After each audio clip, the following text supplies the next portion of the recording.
to have this great young man with us, Duane Hennen, from the great state of Ohio, the Congressional District 13, two big cities on the excesses of the territory, one Akron on the west, Youngstown on the east, and the great farmland in the middle. It is a tremendous honor to have him on the air with us tonight. But I also got to tell you this before we go to Duane. You can go to the front page of the Exceptional Conservative Show tonight, because I know some of you brothers haven't gotten a single thing for your woman. And it is already coming up on Valentine's Day. You do not want to be that guy going to the grocery store at 8 o'clock at night on Friday trying to find some roses. You don't want to be that guy. I got a letter from Pascal Cafe in France, who makes the Z chocolates. And he said he wants to make certain that you guys have the chocolates that you need, and he will also make sure that you have a 15% discount. The chocolates will be mailed directly to the woman that you love if you put a request in. So all I'm saying to you today is at the very top of the page, if you have not gotten your woman the gift of her lifetime, lovely gift of the most pure chocolate in the world, go to Pascal Cafe Chocolates, Z Chocolates. Click on that, get your discount. You will enjoy. I most certainly assure you that. Ladies and gentlemen, there is a lot of concern about the heartland today. Duane Hennen's with us. It is a tremendous pleasure to have you with us this particular evening. Duane, there are people who are concerned that the Congressional District 13, a flippable one, although it looks like, according to Cook Political Report, that it's a Democrat stronghold with +7. You got into this race because you thought it was flippable. What about this particular district makes it a flippable district in 2020? I'll say the biggest thing about this district that makes it flippable is President Trump himself. Trumbull County, situated right in the center of it, for the first time since Nixon voted for a Republican president. I want you to think about that. First time since Nixon. So that was a huge move. We were about 3 percentage points off from taking Mahoning County, the second largest area of our district. So I think we're so close to just making it a Republican district, number one. But I think that the really deciding factor here is who currently holds the seat. That's Tim Ryan. Tim Ryan, you got Trump from all the plants closing down. That's Trump's fault. If you noticed on the State of the Union, you go onto his Twitter, you'll see that he's bragging about how he walked out because it looked like it was a WCE wrestling match. Yeah. And I tell you what, that's not looked very well, because right now we are fighting for Lordstown Motors Corporation to get started up in Lordstown where GM was. Yeah. Now's not the time to walk out on a president that could actually help you get the funding that's needed for that. That was a bad move for Tim, and it's like I'll just say this: he hasn't represented our district very well. I don't look for him to ever represent it very well, and I don't believe the people believe he will ever represent it very well. He's really let the people down here, so there's a lot of people just walking away from him right now. Just like he walked out of the State of the Union address, people are beginning to walk away from the immigration issue. It has been a very salty issue for most of the country. However, I don't believe it's a salty issue for Ohio, or is it? I tell you what, immigration affects everybody. And I'll tell you how it affects us. And it's not just the immigration, it's what we're allowing to come across the borders at times. We have a huge drug epidemic here. We have a human trafficking epidemic here. Those things are controlled a lot by the people coming in and out. We've got to stop problems before they get to District 13. And if we don't, it's just going to continue to get worse. So immigration is a problem, and it's on everyone's lips that are in our district. What are we going to do for immigration reform? How are we going to, we're saying, hey, why haven't we built more of the wall? And we know the answer to that. The Democrats stalled that for how many months? And, President Trump is still barreling through that. and he's making a difference, like unbelievably, in our district for the way the voters are seeing how the Democrats really are. And the Democrats, I was just at the GOP office from 1 to 6 today, and I talked to, I'd say, at least 6 or 7 Democrats that said they will never vote for the Democrat Party again because of the fools they've made out of them. Wow. Economic issues are a huge concern in your congressional Yes. district. And they've heard the promises of the Democrats.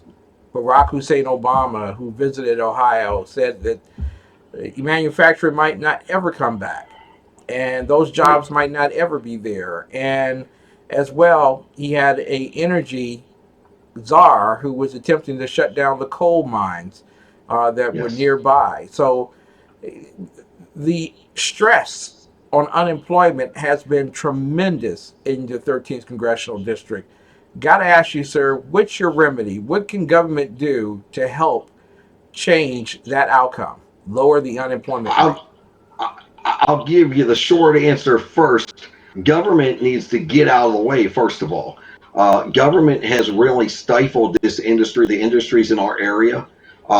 Jim Trafficant, back in the 90s, who was a congressman before Tim Ryan, made the comment, and there's some YouTube videos out if people want to look it up, but he said that if we don't do something about the dumping of products from China into our country, this is what was going to happen. We were going to lose our industries. And I tell you what, it was true to word there. That's what happened. And you look at what President Trump's doing. He's actually challenging China on some of these things. The tariffs were a good move, and I know a lot of people thought, oh, well, that was questionable at the time.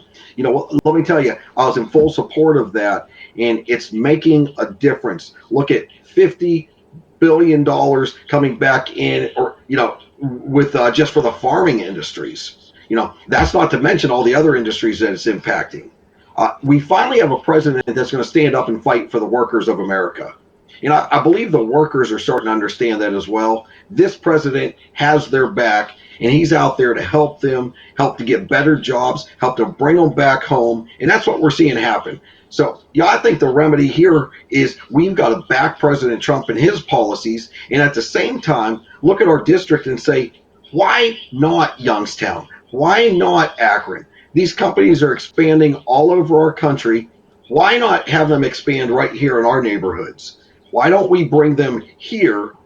If they're looking for elsewhere to expand, we've got the perfect market.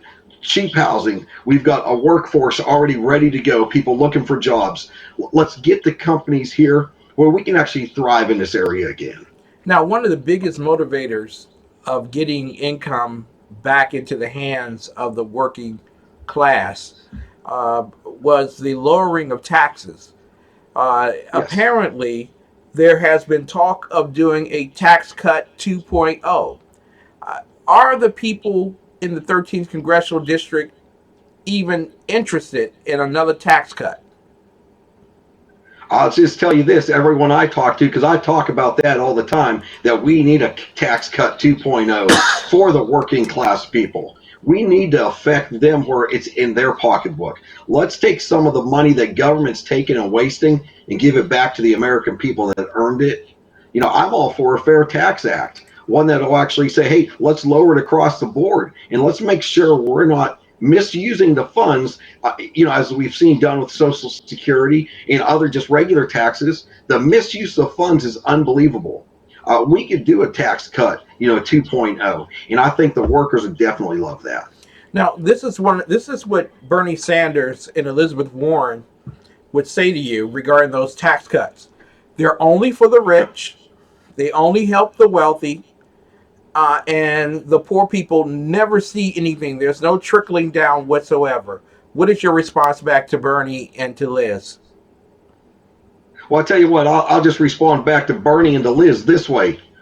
Who is in charge of writing these laws?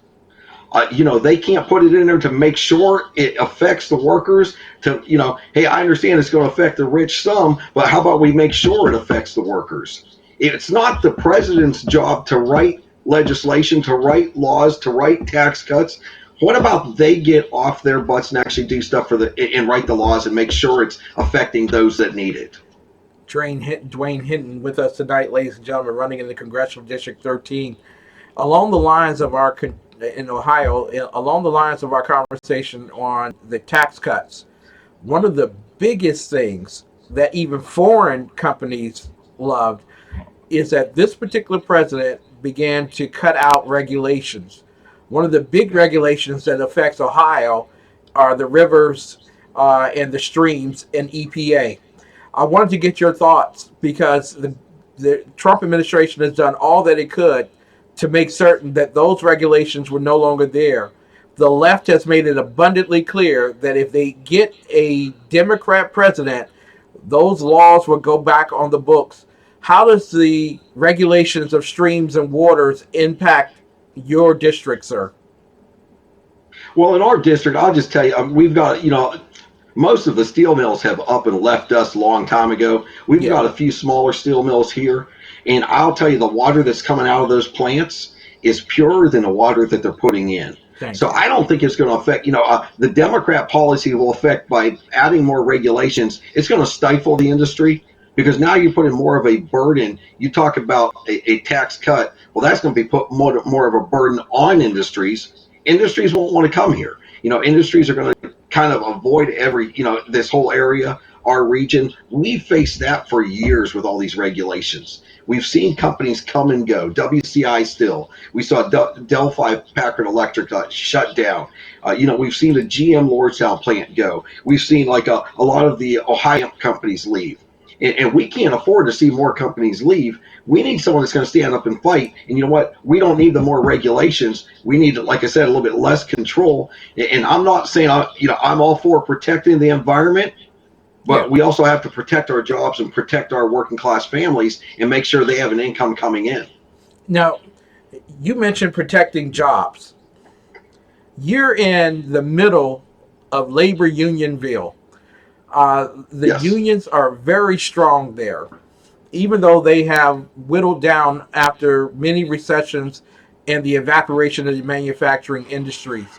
But they're still very strong. One of the things that they fought against most undercover in Washington, D.C., was socialized medicine. You have Bernie Sanders, who nearly won Iowa, who's about to win New Hampshire, and may actually become the presidential nominee for the Democrats, who says that we need socialized medicine, that a public option is necessary. Do you believe that the unions will support you in your fight against socialized medicine? I believe so. I don't think that's what the unions want. I think what the unions want is it's got to be fair for them. It's that's what people are looking at. They're looking at how is it going to affect the workers, and I believe the unions are generally good at heart, and I believe they're looking out for their workers. And it's like they're going to stand up and they're going to say, you know what, we don't want this socialized medicine. We like the insurance that we have. We like the coverage we have. We like the doctors we have. And you start implementing the things that Bernie's talking about, we're headed for disaster. Talk to the people that are on Medicare right now, and that's basically what they're talking about, like a Medicare for all type thing. And you're going to see that that's not what they're wanting. That's not what the people want. Yeah. When you talk with Bernie, depending on what time of the day you talk with him, he estimates that socialized medicine under his plan would cost 30 to 40 trillion dollars over 10 years, literally about $4 trillion a year. Do you think it's disingenuous for Bernie Sanders to recommend socialized medicine at $4 trillion a year and yet criticize Donald Trump for putting together a budget that costs $4 trillion? I think most of the things Bernie says are kind of way out there in left field. And honestly, it's tough. I have a hard time taking him serious because sometimes I just look at him as a cartoon character, and it's like a parody. You saw Adam Schiff, Pencil Neck, talk about a parody of what Trump was saying. Oh, well, this is a parody of reality that Bernie Sanders does, and I don't see if you put a pen to paper there. It just doesn't work. It's going to bankrupt our system. You know, our hospitals, our doctors, they can't afford to lose money. And right now, they lose money on people that are on Medicare. So, what would happen when they start bringing in all their patients on the same type of system? You're going to see doctors, get out of the practice. You're going to see hospitals close. It's just not a practical thing. It's just not something you can implement in this country. There you go. Listen, speaking of Adam Schiff, Shifty Schiff, who was able to make up his own stories as he went along during the impeachment Yes. circus. Um, the Democrats failed, although they recruited Mitt Romney. And I'm going to ask you about Mitt Romney, whether you like the guy or not at this point. But the Democrats helped spend nearly $30 million on trying to impeach the President of the United States of America. Sir, what are the people in the 13th Congressional District of Ohio saying to you about the impeachment circus? Well, I tell you, most of the people I talked to were totally against it. They knew it was a fraud from the beginning. Most of the people were just saying, and that's literally why you see a lot of the move from the Democrat Party to the Republican Party is because of the impeachment hearings. People are tired of the waste of government. $30 million. You think about that. That's a lot of money to waste on a trial. Especially when there was no evidence to begin with other than manufactured things. It was the same thing with the Russia hoax. Yep. You add that 30 to 35 million from that onto, the impeachment. That's a lot of waste of money. And Yeah. if people are tired of that, you want to hear Democrats say, well, you can't do a tax cut. Because I know Tim Ryan's voted against tax cuts a couple times. And why can't we see a tax cut when you can waste that much money of the people's money? This isn't their money. They don't have a blank checkbook. This is the people's money they're spending. And people are fed up with them spending their money and wasting it on frivolous things like that. Donald Trump spoke at the pro-life event in Washington, D.C. Yes. At the end of January. And I wanted to get your thoughts because you have a Congress that finds a way to fund Planned Parenthood, upwards of $500 million a year. I want to get your thoughts. How would you fight that?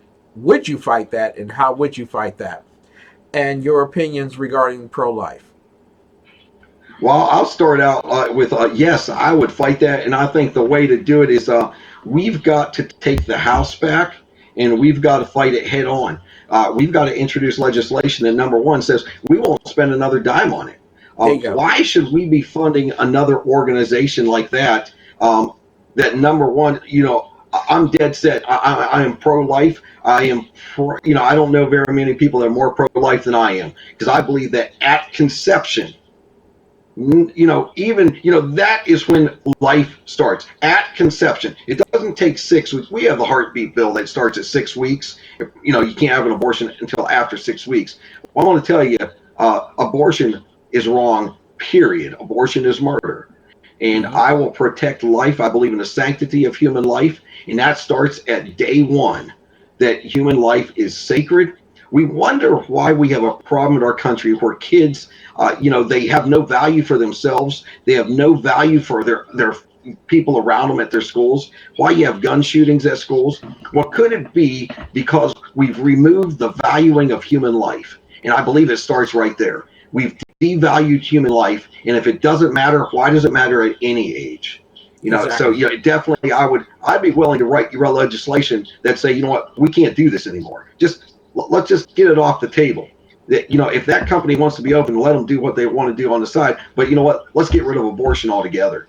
The Supreme Court would thank you if you did that because they're getting tired of having to answer and address that particular issue. One final question for you, and it has to do with gun control. The Never Trumpers and the Never Corey Stewarters in Virginia, the Commonwealth, refused to come out and vote for Donald Trump in the last election. They ended up losing the House and they lost the Senate, and they already had a Democrat governor. As of today, they're passing legislation to ban quote unquote, assault weapons. I have to ask you, sir, if you could spend just a few moments explaining to the American public why it's important for them to choose the most conservative individuals to send to Washington and also to their own House and Senate back home. Well, I'm gonna just put it this way. You know what? The conservatives are the one that protects your rights.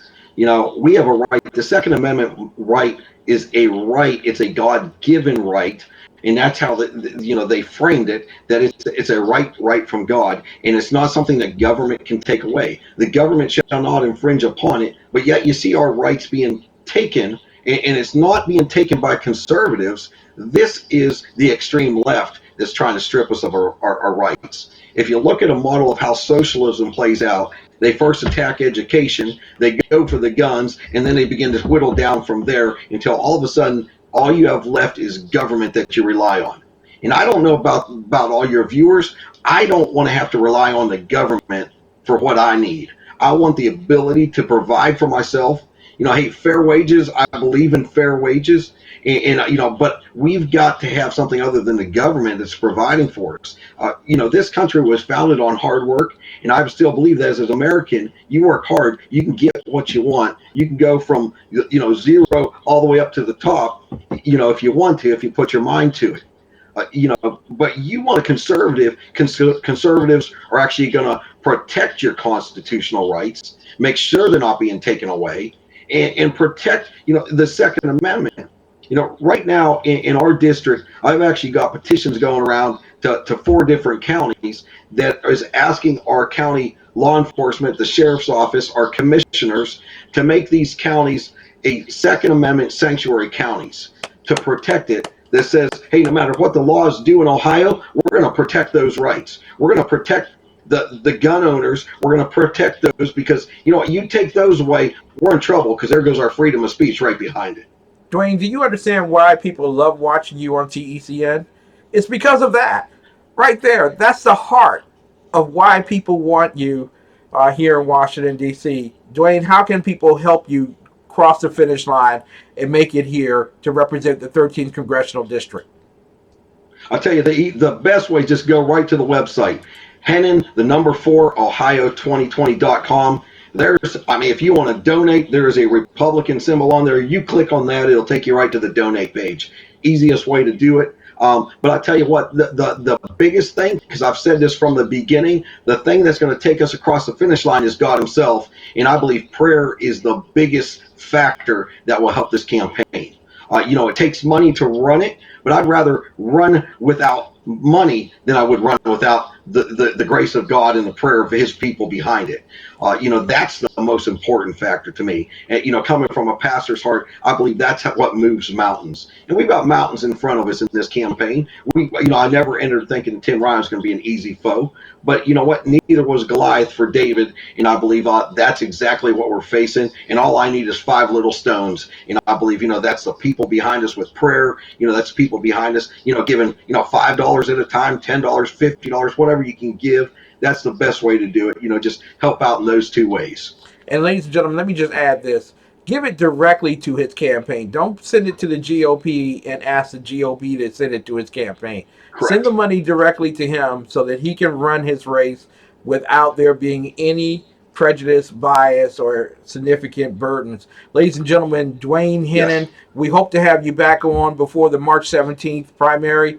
God bless you, sir, and thank you so much. I appreciate for representing this nation. You have a great evening. Well. You too. God bless you as well. Thank you. Ladies and gentlemen,